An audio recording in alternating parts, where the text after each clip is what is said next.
Love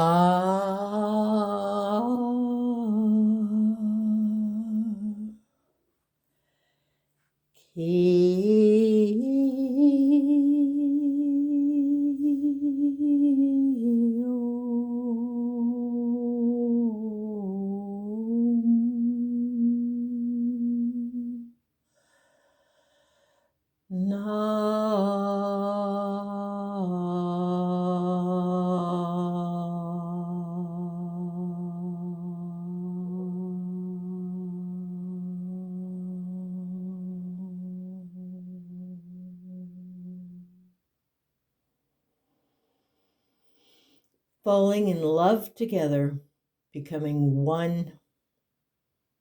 I let it be so. I am here. Indeed, indeed you are, dear one. My goodness, what you have been up to. We have not even spoken for, in your time, many days.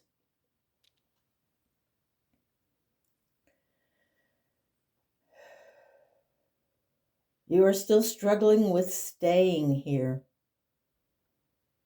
longer than you had anticipated, or we really truthfully should say signed up for.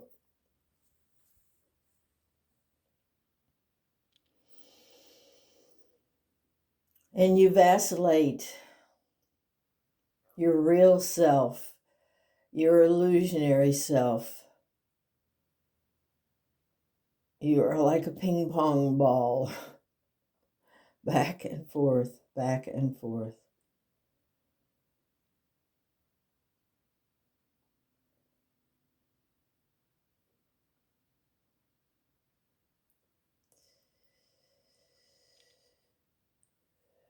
Yes, Jonathan is the reason you stayed.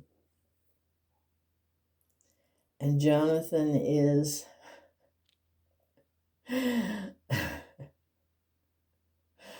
the only joy in your life right now. I mean, you have other joys, but the joy that you stayed for is Jonathan. And you really are not sure, hourly, minute by minute, day by day, week by week, you are just not sure of that decision.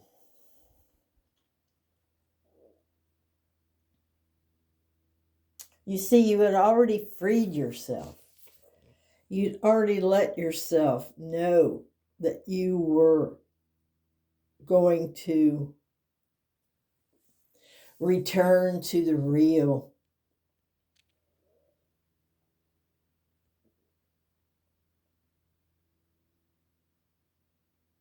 And even though you tell yourself, well, the real will always be there, you're feeling that your choices are less.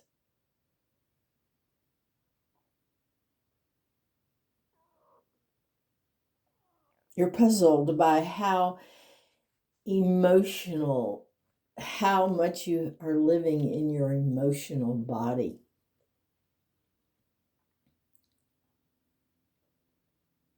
With no partner for a very, very long time, you had gotten out of the habit of really focusing on your emotional, and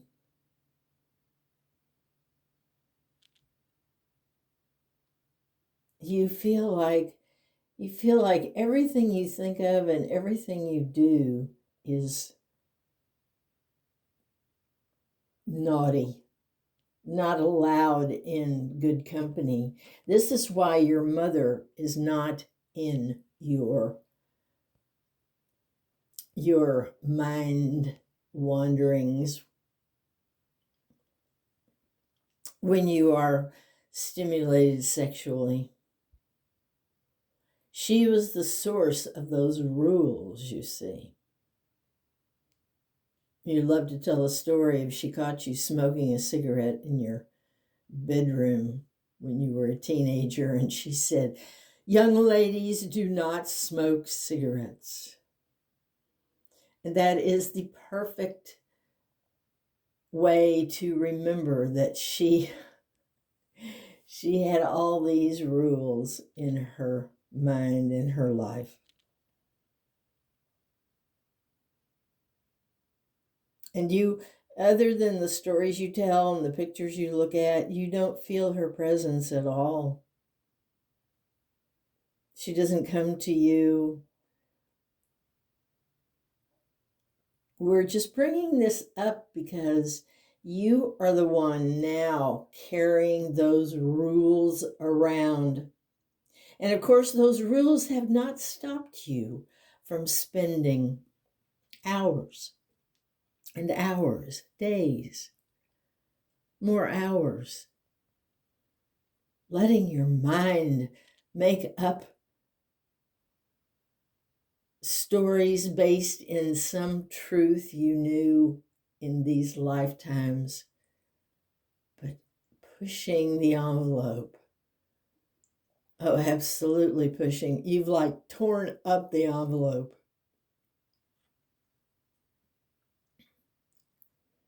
And your mother has occasionally your dad will say, well, your mother's not coming back for, hours or days, but you haven't even used that recently. Today, you didn't even reference her.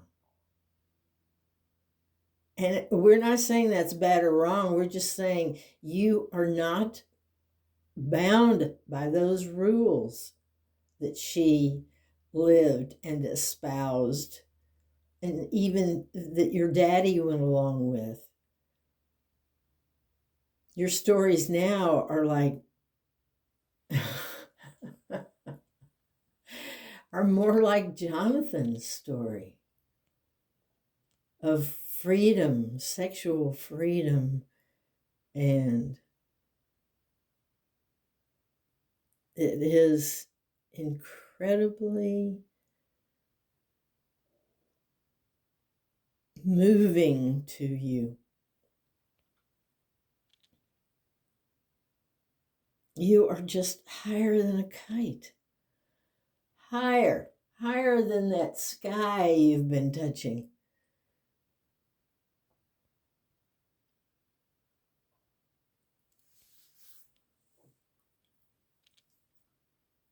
Those feelings, those emotions are real in this illusion.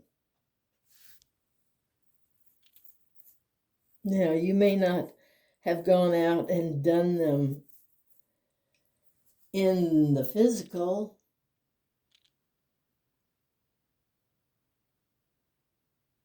but you realize how you love Jonathan's attention to detail, because he has really encouraged you to share your attention to detail with him and to ask him questions that you would never ask anybody else. Never. Today, you're going to ask him some questions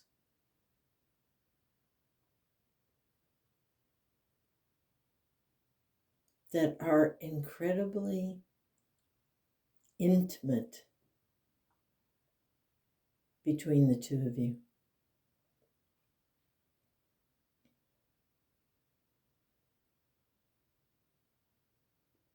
Intimacy.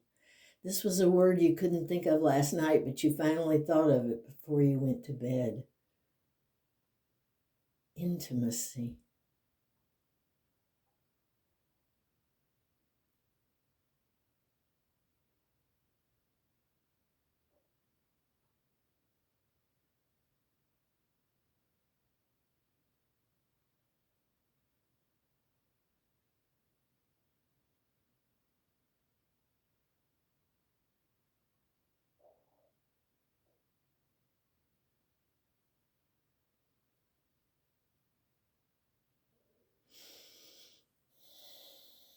You have changed so much, dear one. You're expecting us to say similar things that you have recorded before, and you have changed.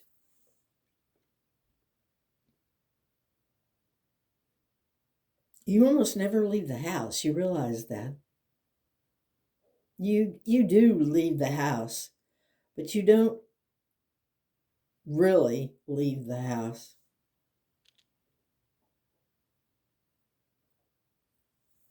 You had known for a while that this spot is sacred to you and that it is very close to what you call Agartha, which does not exist in the physical, dear one.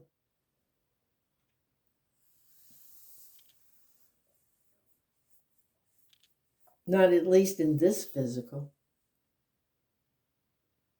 But you are so much a being of all layers and levels and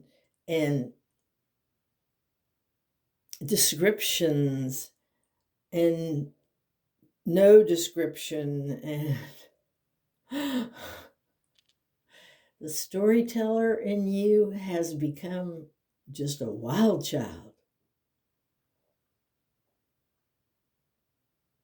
directing your own movies,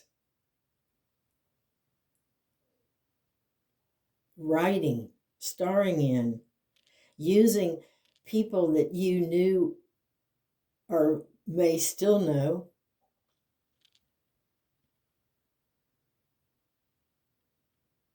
You have used in the past the Ellsworth House quite a bit, and today, what you came up with today was far and away beyond anything you had ever come up with before.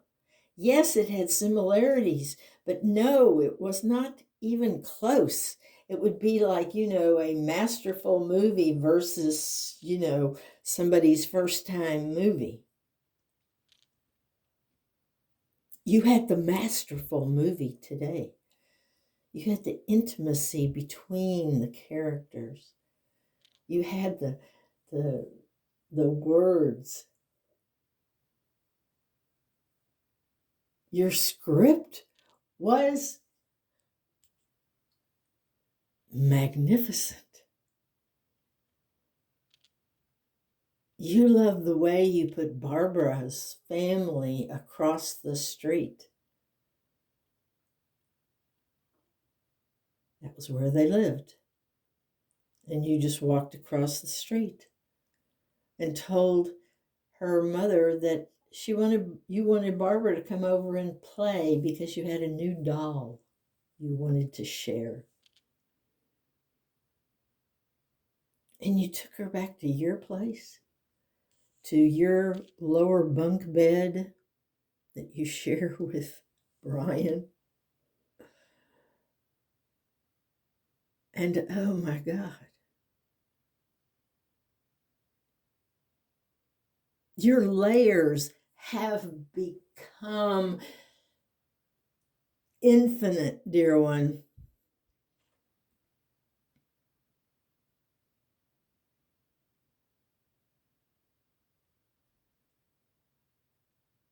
Your use of place and people and is detail is far and away anything you have done before in this lifetime when sexually dreaming.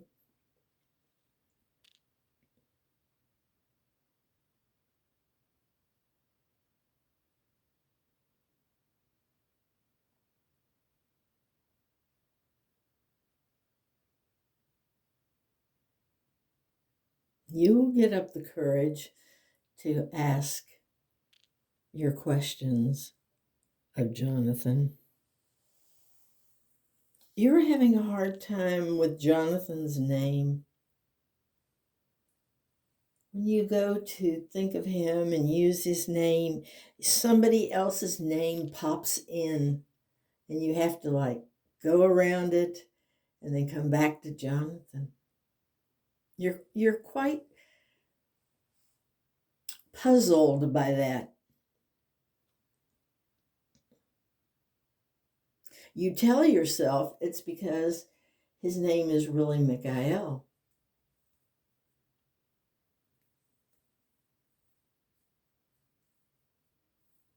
You've asked us not to tell you anymore about that.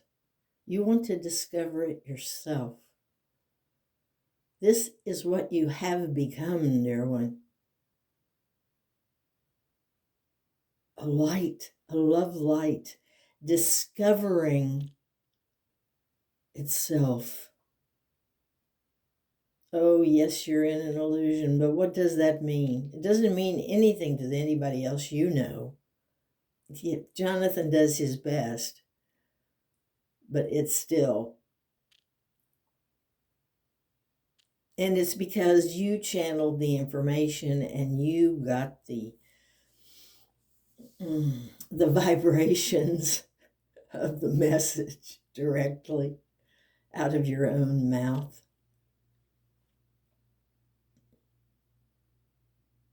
As a channel, as a high vibratory being.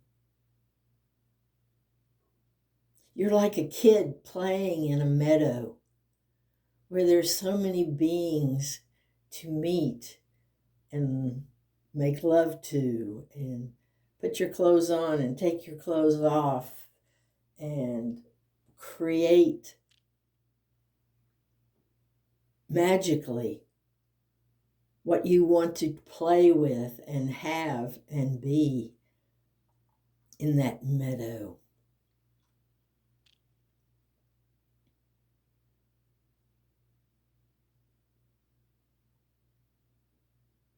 And there is no one around to tell you no and demand that you do something one way or the other. It is your meadow. It is your being. You didn't realize it, but you just now realized it. You set yourself free when you said the story was over, but you decided to stay for a while with Jonathan.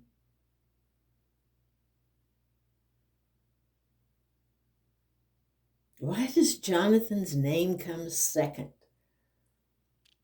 Every time you've mentioned him in the past 5 minutes, which was 2, maybe 3 times, another name has come up first. And you're saying this to yourself. What is the answer here? Is it because they are all the same?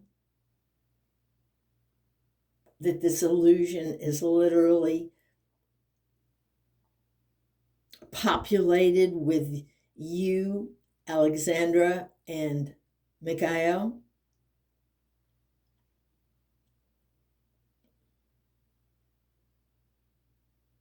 Nobody else? No other beings? Maybe occasionally? No, not even occasionally.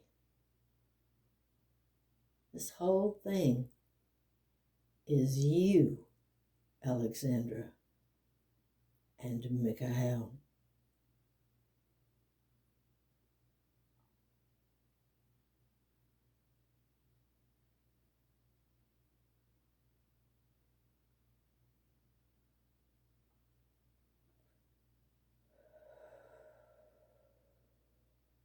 Wow, this is right. Wow is right.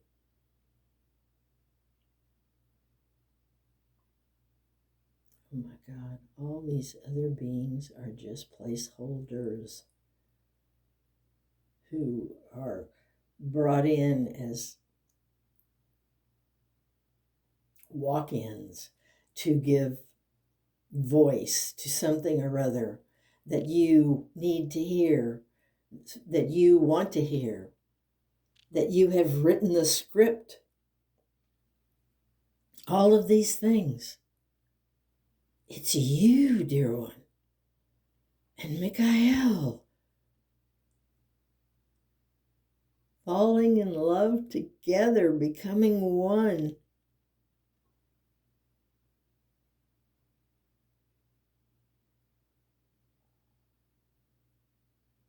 And you are both masterful storytellers, story makers, story livers. Attention to detail. All the details. Every single one of them put very carefully in place by you and Michael.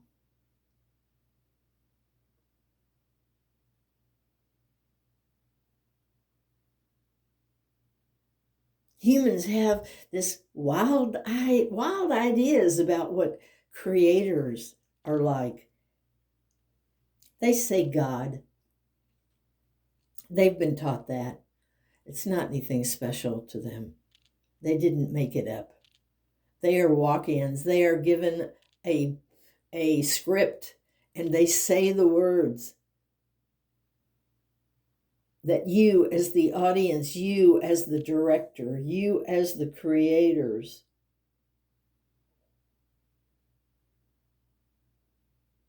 you as the producer, the executive producer, the actress, the actor. Oh, what a fantastic story you have put together.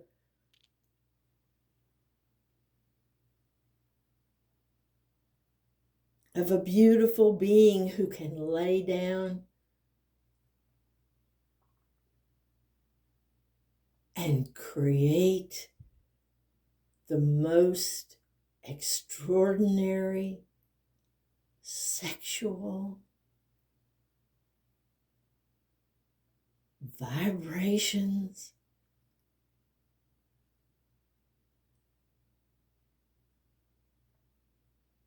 Part of you just now wondered, is Jonathan feeling these? Ask him. Ask him everything you want to know. Everything about him and his thoughts and his feelings and his desires. Because, dear one, you are partners. You wrote into the script, oh, Alexandra leaves town for, oh, Jonathan does this.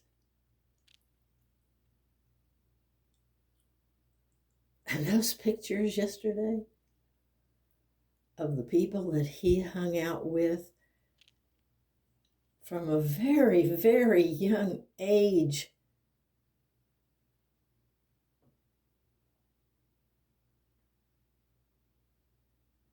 And what he did.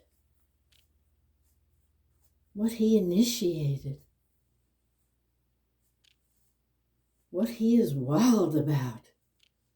He is as wild about doing that as you are all of the things you dream up. That you really don't even want them to manifest in form. The higher vibrations are not form. You are touching, creating, flying on high vibrations of thoughts, of stories, of scenarios, of movies, of memories placed made up and placed. But made up, dear one, from high vibrations. It's only the form that says, oh, that's nasty. Oh, you can't do that. Oh, that's awful.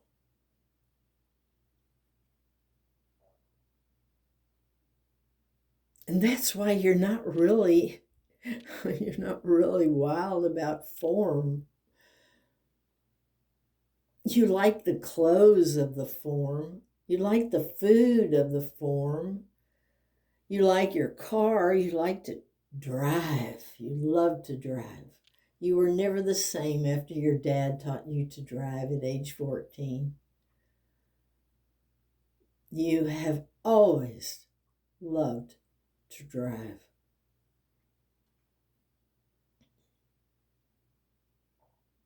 In form.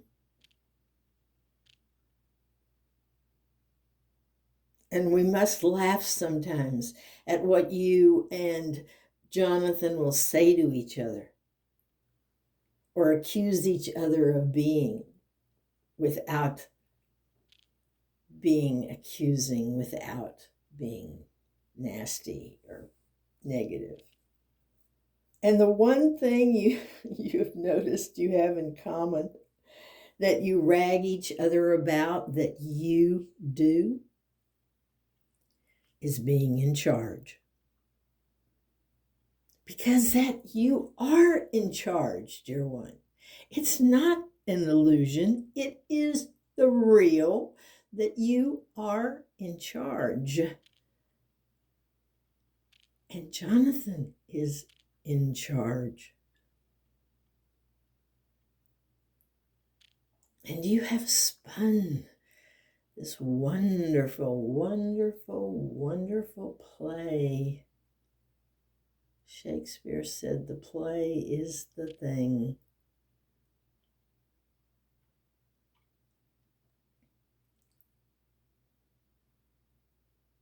So continue to live this play, dear one. Quit worrying about people thinking, oh, well, she told us she was going to disappear. That just shows she doesn't know what the fuck she's talking about. Just forget all of that. Just let it go. You're not here to please other people except for one. And it turns out it's Jonathan.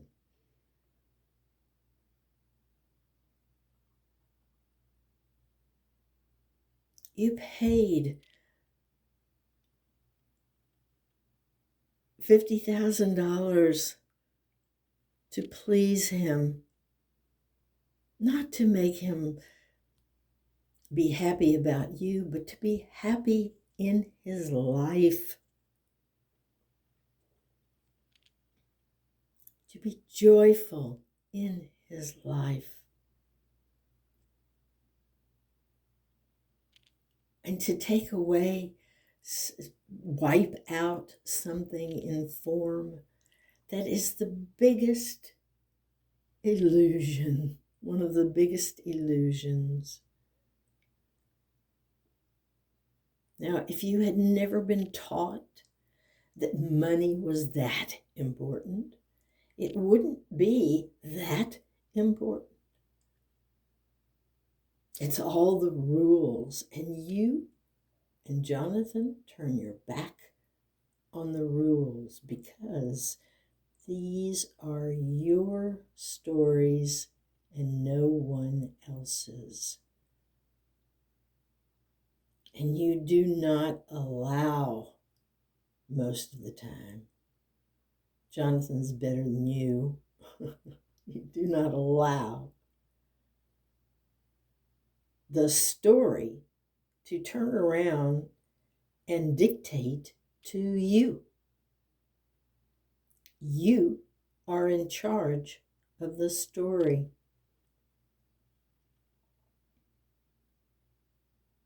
You feel like your neighbor is on the other side of the wall listening. She's not. She's in her living room. She lives in her own world, which is just fine with you. She's a good neighbor. She's quiet.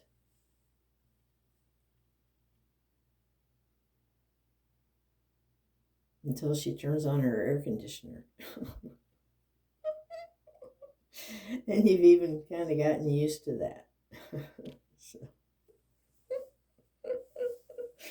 And it's interesting that you and Jonathan both have had people in your lives that snored. And you were so proud of yourself that night laying in your bed when you said, you know what?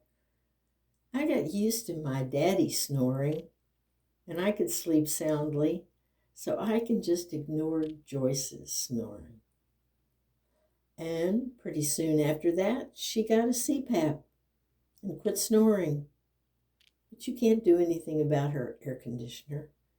She doesn't open her windows and doors like you do. And she's got an air conditioner that takes up the bedroom window. She never opens the blinds. She only goes in there to use the bed and to get things out of the closet. And she didn't do either one of those very much. The bed, yes, regularly, but she's you are definitely in a different world over here, and it doesn't look anything like your next door neighbors.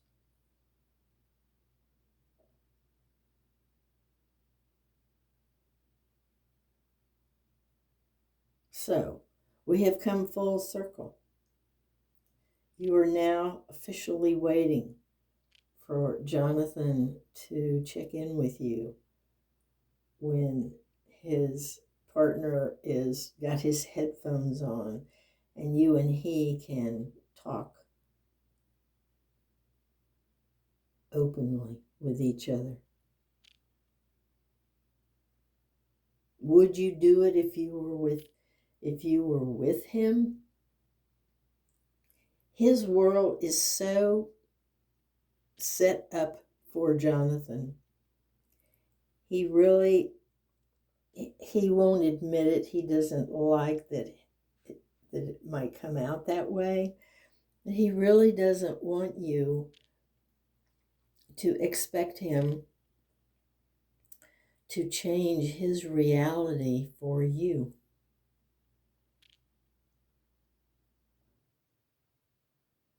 In that he doesn't want you to show up and expect him to talk to you 3 hours when he would normally be working, making money, pay his rent, his 2 rents.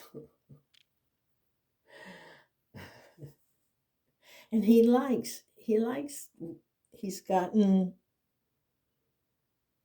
his own way of doing everything. And then he goes home to his husband where he can openly have the sex that he likes.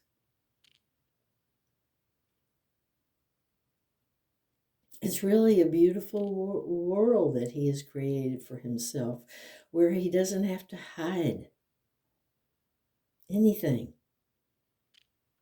from anybody. It's the beauty of telling people that you're gay, especially in this time and day. They just say, okay, like you did. You were honest when you told him you would have jumped him long ago if he hadn't been gay.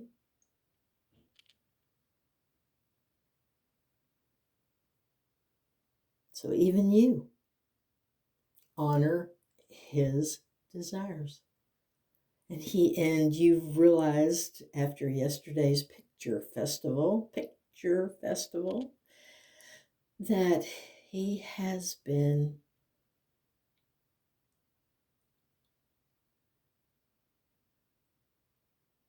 experiencing his own sexuality and what he desires for a very, very long time, since he was a little boy.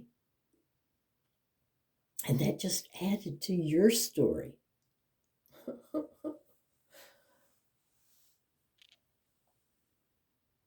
To your story. You moved Barbara in across the street today.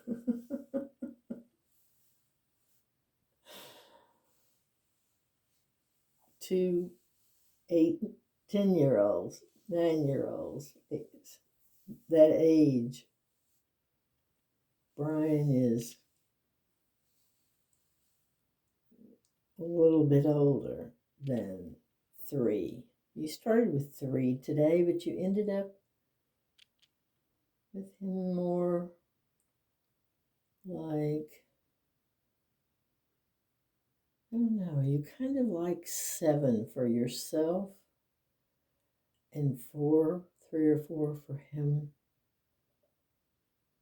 But see, the beauty of that kind of scripting is the script can change. You watch shows all the time that jump back and forth in time. It's an illusion. It's easy to jump back and forth. It's easy to write the script that way. And you can make Brian whatever age suits you and your story. That was a very powerful story today. Very powerful.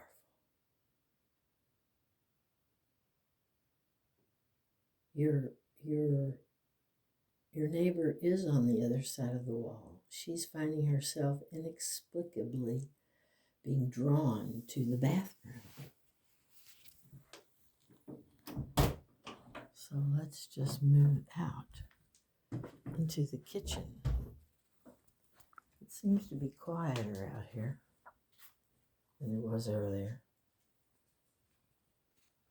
It's brighter too. We're sitting in the dark. You like the dark.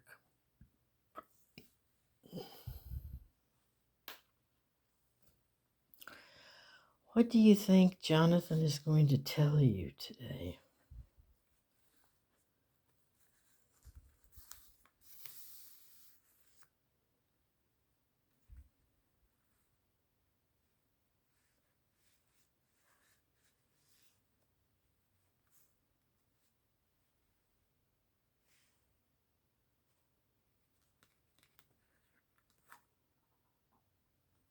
You're hoping he will tell you.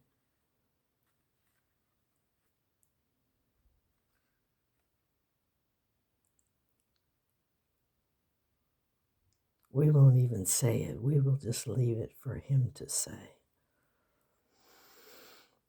The white shirt in Santa Fe.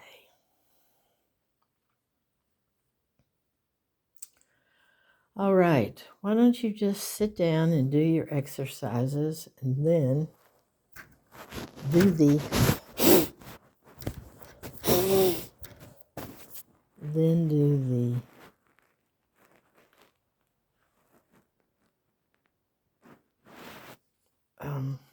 hummingbird feeders. Last word of this movie, hummingbird feeders.